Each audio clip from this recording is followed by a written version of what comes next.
Welcome to Family Guidons, the podcast created by military spouses for military families. We're the ones holding down the home front during deployments, state activations, and everything in between. Here we have an honest conversation about the realities of military life, the highs, the hard moments, and the strength it takes to keep moving forward. Whether you're new to the military community or a seasoned spouse who's seen it all, Family Guidons is your place for connection, support, and real conversations. Because no one understands life like the ones who've been living it beside them. This is Family Guidons. Fall in. Welcome back to Family Guidons. If you tuned in for our very first episode, we're glad to have you here again. Last time, we took the time to introduce ourselves and tell you a little bit about why we're here having these conversations with you. If this is your first time listening, we have a great podcast for you today. Our topic is, you've begun the new year solo, but you've got this. So before we get into that, we just want to introduce ourselves briefly. I'm Michelle Matheny, a military wife of almost 14 years, a mom to 3 sweet little girls, and a small business owner. Hi, I'm Charlotte Stillwell. I am a military spouse of almost 31 years. I'm a military mom of a son who is currently serving on active duty. I'm also a Gold Star child. Hi, I'm Kathy Bridgers. I'm a military wife of 29 years, also a mom of a military son in the Air National Guard, and a daughter that's a physical therapist. I just have to say, y'all are giving me like flash forward to what my kids are going to be doing in 15 years. In our previous podcast, we asked our listeners to send in their stories of military life to us. And so we wanted to start today by reading a couple of those emails that really resonated with us and related to our topics of discussion for today. So, Kathy, you want to go first with your email? Sure. Okay. Our first one is from an active duty Army spouse. It's from Courtney P. She's stationed in Washington State. She says, our family began this exciting Army adventure in December 2021 with our first PCS to Fort Carson, Colorado. When we arrived, we had a middle schooler and a high schooler, so this was a hard transition for both of them. In March 2022, we experienced our first deployment, and yes, it was tough. But we are very blessed to have a community of people to encourage and lift us up. I got the kids involved in youth group activities and lots of one-on-one. I would encourage anyone to find your village and rely on all resources that are provided for you and your family. A few ideas that helped our family through deployment was having 2 clocks. One is set with our time, and one was set with Dad's time. Deployment bears that your little ones can carry with them, and Hershey Kiss jars to remove one from that jar and put it into another to help count down the days that Dad's gone. There are just a few ideas that helped me and my family. Please know that you're not alone in this journey, and reach out if you need anything. In Christ, Courtney P. I love that. Those are great ideas. And funny enough, we're doing at least 3 of those in our house right now. We have a whole... Which ones are you doing? So we've got the clocks with labels for like where Bill is, and then our time here, which is, helpful for the 5-year-olds who are also learning how to tell time. And we did jars that we're moving like pom-poms from one jar to the other. Wow. So, which was kind of hard to see in the beginning when one jar is completely empty. But now they're starting to like even out a little bit. So they get excited about whose turn it is to do that every day. And then the bears were a wonderful gift from the family programs office here for the casing of the colors ceremony. They gave a bear in a little military uniform to every, they had one for every dependent of a family that had a deployed service member. So, yeah, and they love them. They're sitting on their beds. And one of the things that we did when Rob was deployed to Afghanistan, the children were younger then, and Flat Daddies, if you remember the Flat Stanley, yes. That was so popular, we had a big poster of a Flat Daddy mounted on hard backing. He went with us everywhere. If we went to the lake with friends, Flat Daddy was in the boat with us. If it was a birthday, Flat Daddy was, in the pictures right there as we were singing Happy Birthday. So, those little touches really do. That's a great idea. Bring the missing service person along with us. When Scott deployed, they were making pillows with the guys' faces on them, so that when the kids went to sleep at night, they could sleep with a pillow, and it would have, Dad on it, or Mom, whoever's gone. And I put together just like a little mini photo thing of 3 or 4 photos for them, of pictures of them with their dad, so they could keep it beside their bed. And if they felt like they were missing it, they would just carry it with them throughout the day or take it to school. Yeah. Help them remind them. That's great. I love all those ideas. I feel like this is a whole nother podcast topic in and of itself. So thank you, Courtney P., for your story. Charlotte, you have one also? I do. We received an email from Jody H. Her husband is in the South Carolina Army National Guard. One of the biggest challenges I faced during the holidays was the fear of how our children would handle the Christmas holidays without their dad. I worried about keeping the joy alive when so many of our traditions felt incomplete without him here. I also carried the weight of wondering how my husband would experience Christmas while being so far away from us. What helped me stay strong was focusing on what we could do instead of what was missing.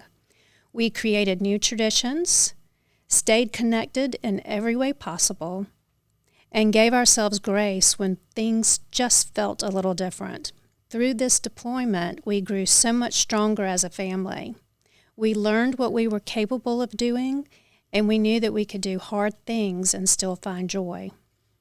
I wish I had known sooner that different doesn't mean broken. Even though the holidays weren't the same, they were still meaningful. We didn't just get through it, we grew from it. Thank you, Jody. I love that. I feel every bit of that. Yeah, Absolutely. It's interesting. This is so Bill has been deployed before, but we have always been lucky that he has never been gone over like the major holiday season. You are lucky. Yeah. He's always like they've started, their train up or their big train up or whatever after the new year and then come home. I think last time he came home like 3 days before Christmas. So it was kind of touch and go there. But so it's been different for this year. And I know we're going to get into that a little bit more. But anybody have anything else specific to that email before we? I don't think so. Okay. And that's a huge part of our discussion today. So I know we'll talk a lot more about that. But thank you so much for the listeners who took the time to send in emails. We are going to use those in future podcasts to generate some topics for us. And we are, I speak for, I think, all of us when I say we are really blown away by how quickly word of this project has spread and the excitement that is surrounding it and the number of people who are looking to, support us and this venture. So speaking of sharing, I wanted to tell a short story about how this podcast came to be. And I know that you ladies know this, but for our listeners, so as I mentioned in my intro, my husband is currently deployed and I volunteer with his unit's SFRG. So in the fall, shortly after they departed, myself and the other volunteers were really struggling with how hard it was to get families to the events that we were planning and wondering why people just were not engaging.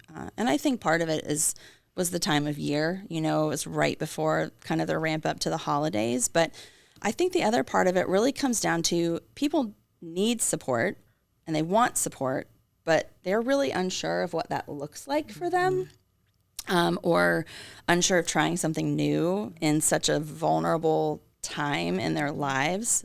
For a lot of people, a lot of families in his unit, this is their first deployment experience.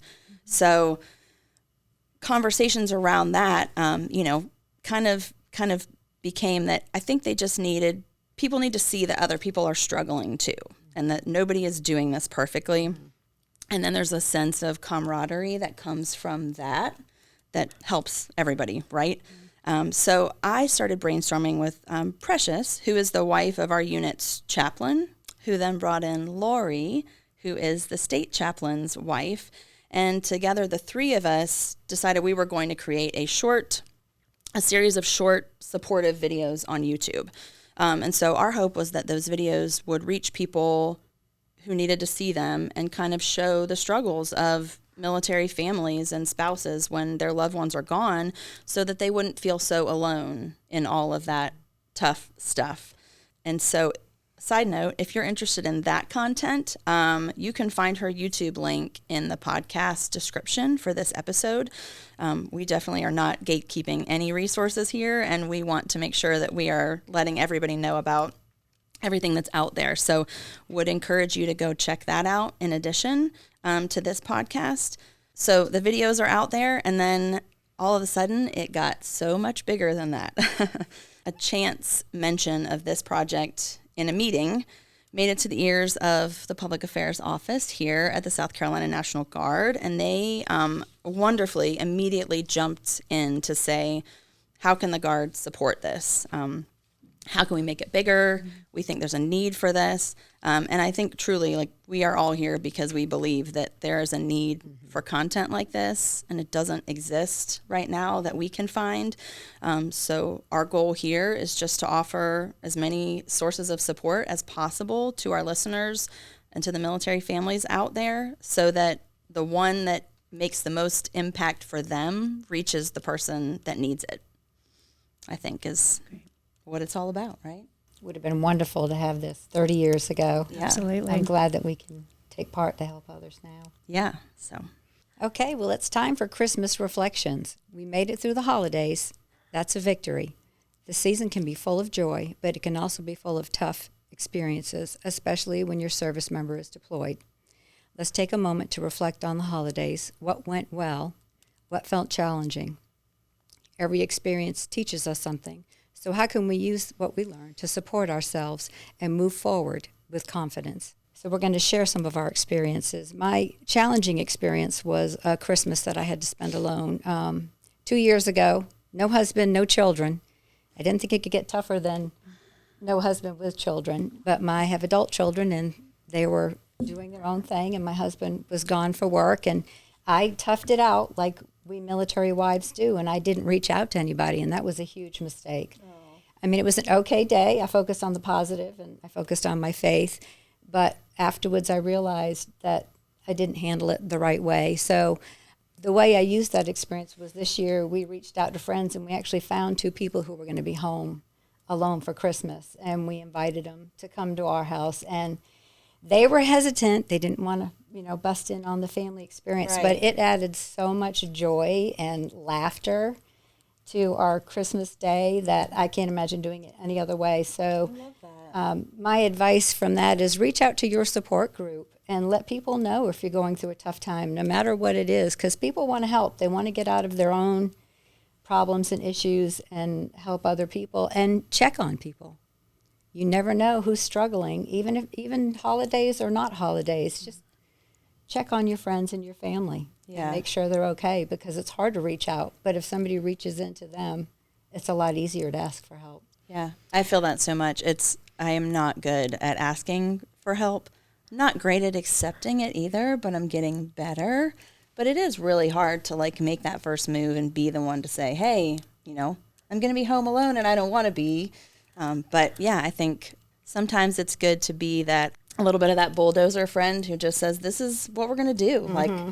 I'm coming over and we're going to, do this or whatever that might be. I feel like that, I have a great network of friends in our neighborhood, and we have family close by, my husband's family. But as I was thinking about this, one of my small wins or challenges was just the Christmas decorations.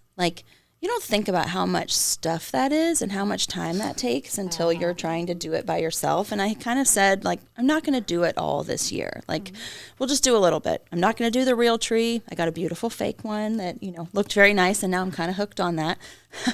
But particularly, I was saying I'm not going to do outdoor decorations. I'm not going to put up all the lights because it just seemed like too much. Mm-hmm. And then as it got closer, it just felt really sad to not have those up.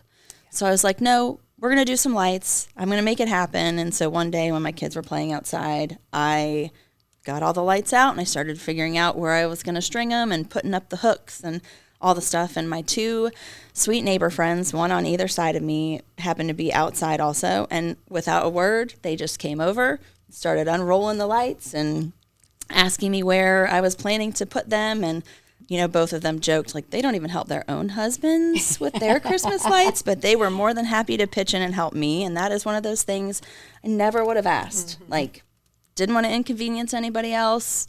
If I'm going to do it, I can do it myself. But it was wonderful, and it just made my day. And it turned like a very small, but what felt like a big challenge at the time, into something that was totally manageable. So that community is huge. It's huge. So both of the things that you've commented on resonate with me. I feel like we're peas in a pod. In terms of asking for help, I didn't always do that. Mm-hmm.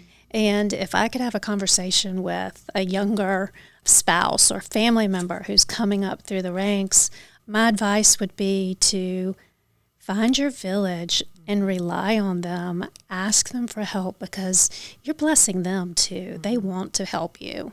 And people just don't know how. Yes, they don't know how, and they don't want to step on your toes. But if you asked, if you raised your hand and said, hey, I need this, they would be there in a minute. Yeah. The other part of that is being overwhelmed at Christmas. So this season, I found myself in a situation where I was feeling put upon. I was doing all the things on my own, I felt like, to make sure that the holidays were merry and bright for everyone.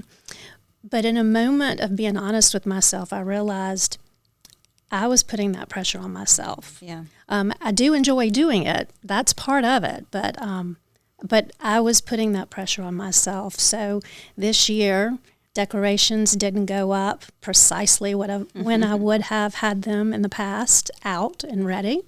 I kind of slowly rolled out outdoor decorations. We didn't cook, or I didn't cook, all the same meals, and it felt good. Mm-hmm. I mean, I was actually there to be present. So one of the things that I knew this lesson, but one of the things I knew and came in touch with was the idea that I had written this narrative of perfection as to what I thought I needed to have in place for my family. Mm-hmm. And it really wasn't that. So I think everybody, whether connected to the military or not, could benefit from simplifying and taking stock of, what you really need. Yeah. One suggestion I heard going into the holiday season that we did this year was to ask, to sit down and have a little family pre-holiday meeting and ask your kids or your spouse or your extended family, whoever makes up your village for the holidays, what they really feel strongly about. Yeah. Everybody picks one holiday event that you go to, one special food that you have, one special treat that you make, and then you let everything else go. Mm-hmm. Because I think as parents especially, or as spouses, we feel the pressure to make the Christmas magic, right? Mm-hmm. And you might be surprised how many things people don't really have strong feelings about, and you can let those things go without feeling guilty about it. It's great allowing them a voice yes. in the planning, because I think they enjoy it more when Absolutely. they get to take part in it. And I think part of the trap that we fall into is looking on social media and seeing what looks like the perfect decorated house and all the box checked and the wonderful art activities that they're doing with the kids. And it's looking at yourself and going, God, how do you do all that? Well, you don't know that they're doing all that really, and it's got to be about your family. You can't fall into that comparison trap. You need to do what's good for your family. And we all made it through. We did. And hopefully we had a good time. Yes, absolutely. And now it's January. So the holidays do have a way of magnifying all of the emotions, the joy, the excitement, the build-up, but also the loneliness and the exhaustion creeps in. The decorations come down. We find ourselves in a new month, a new year.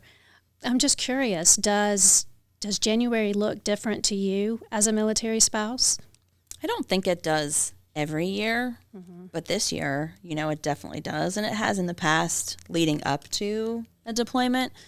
I am semi-guilty of like being a big resolutions person in the past, and this year I didn't even attempt it, didn't even go there. I feel like my focus was totally on just trying to get into a normal, manageable routine because of when he left, and it was so quickly straight into the holidays that then everything was hustle and bustle and busy and fun.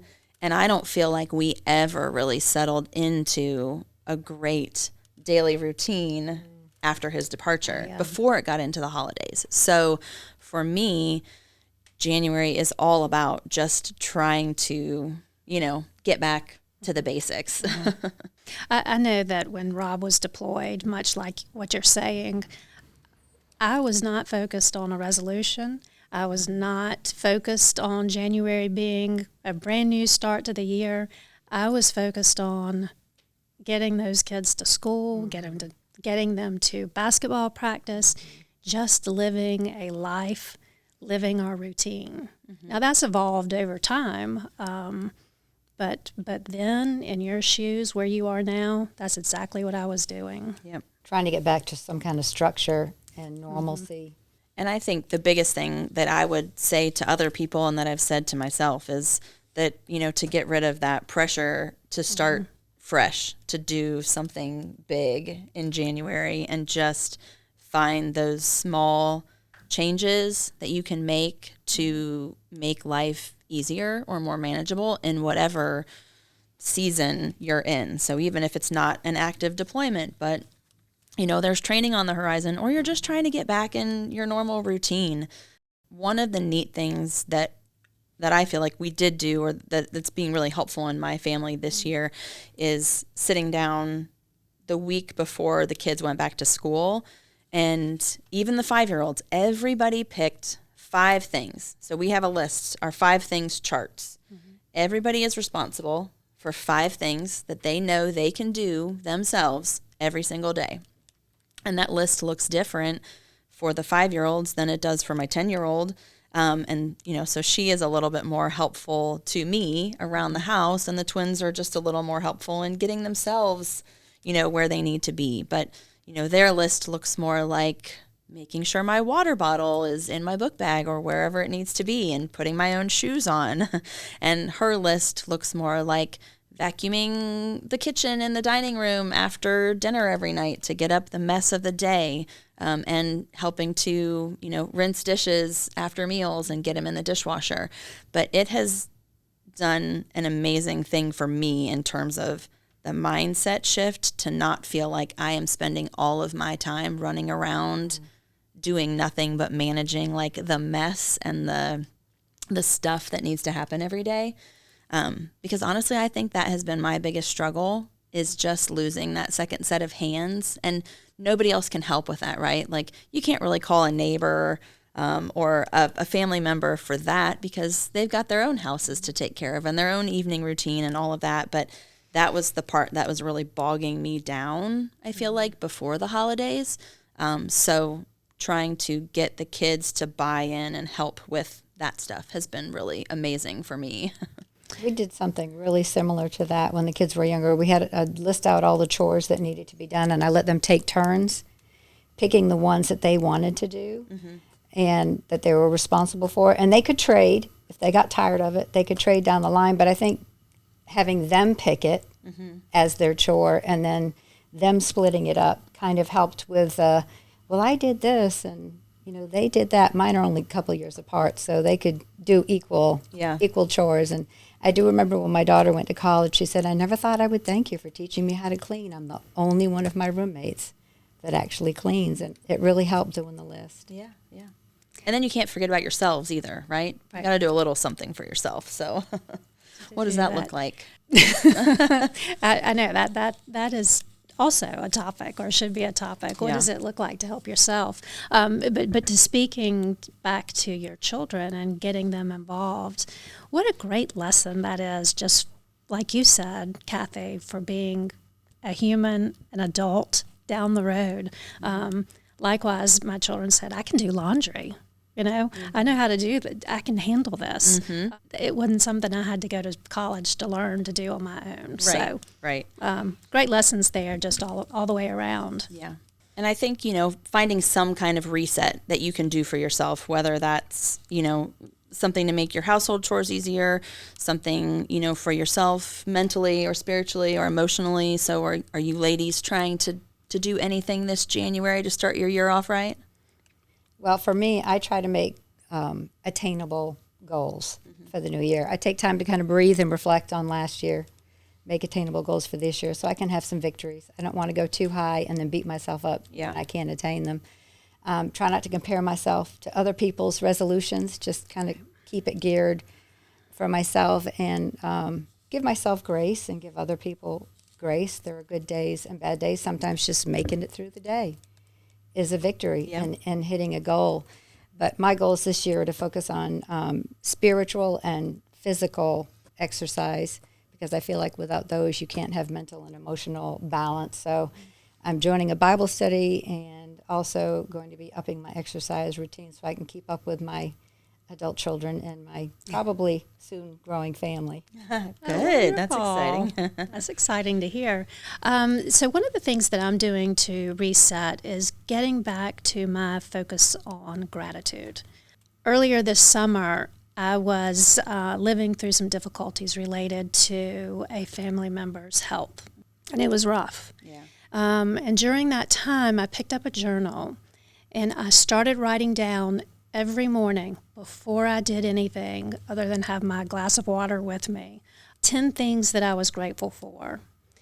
And, I made sure I wasn't approaching it just as an academic exercise. I was getting into it and really feeling that gratefulness, that thankfulness. And let me just say, it has been such a blessing to me. And when I say blessing, I mean with a capital B.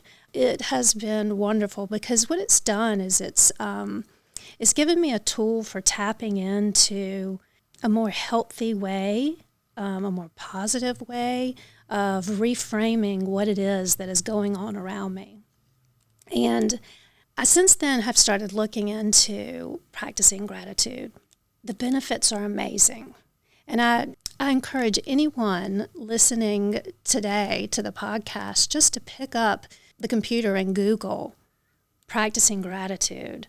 And you'll see that the benefits, both physically and mentally, are just phenomenal. They're really kind of life-changing. That's really neat. I should do that. I have heard it changes your brain chemistry in a really positive way. Yeah, precisely. And that it's literally impossible for your brain to focus on worrying when you're doing thankfulness or gratitude exercises or writing stuff down. It literally shifts your brain and takes it out of the worry mode. Absolutely.